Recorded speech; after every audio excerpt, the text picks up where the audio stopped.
So the PhD and the professorship were to equip me with knowledge and skills on how to develop Kenya and how to be the most excellent president of all times. I now got my PhD and professor. Now, it is the next stage. Today, as in 1980, poverty is all over Kenya. In scales worse than it was in 1980. I'm now ready to become the president of Kenya, to end your sufferings and be the best president that Kenya and the world has never seen before and in living memory. The best president the world has never seen, even in living memory. Fellow Kenyans, in addition to that vision I had in 1980, the plan, and laid that plan in place, I then developed my signature. My signature was to carry the dream that I had in 1980. What I've explained, that before I become the president, I have to have a PhD. I have to be a professor so that I can be able to reason out and see how Kenya can become a developed country, how I can manage state affairs, how I can manage government matters. I have all those skills. In addition to that, I've worked in the office of the president as a specialist, provincial administration and internal security, in the Ministry of Finance and Vice President's office. I oversaw projects all over the country and in every ministry. I phoned every ministry every day to find out how projects are progressing. I went to every county in Kenya to supervise and see the progress of the projects that I was in charge. I am very experienced in governing a country. In 1980 then, I developed my signature. And that signature has 3 P's at the end. Those 3 P's were to remind me of the goal that I set. The first P was representing PhD. The second P was representing professor. And the third P was representing President of the Republic of Kenya. I have now accomplished the 2 P's, the first 2 P's. Only 1 P is remaining. President of Kenya.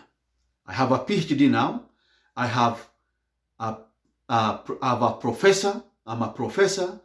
Now, those are 2 P's that I put in my signature, and now is the 3rd P, President of the Republic of Kenya. And I've been preparing for that for all these years. Fellow Kenyans, let us accomplish this great vision for the country. I have been researching and searching, and everything will be okay. Do not worry about your poverty that you're experiencing, the sufferings you're going through. Do not worry. Help is on the way. Everything will be okay. Vote for me in 2022. Things will be fine. Do not worry. Support me, fellow Kenyans, so that I go to every ward in Kenya. I want to go to every ward 10 times, telling every ward about this vision. I want to be in the media every day. Support me by sending your help on M-Pesa 0748265314. When my party gets the certificate, we shall open an account. You will be depositing your help there. Since we don't have it for now, simply send to my M-Pesa 0748265314. That is my presidential fund, M-Pesa. Fellow Kenyans,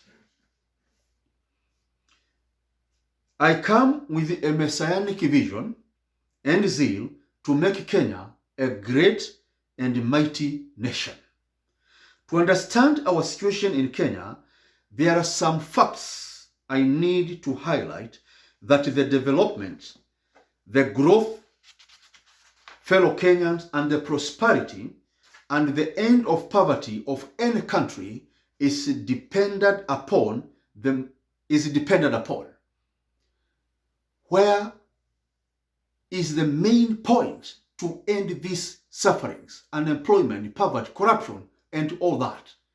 Where is the center that needs to be looked at to end this? The most central is not whether a country has gold or not, whether it has diamonds or not, whether it has oil or not. You may lack all these things. You may not have them, but you can make it. A country can have all these, but be very poor.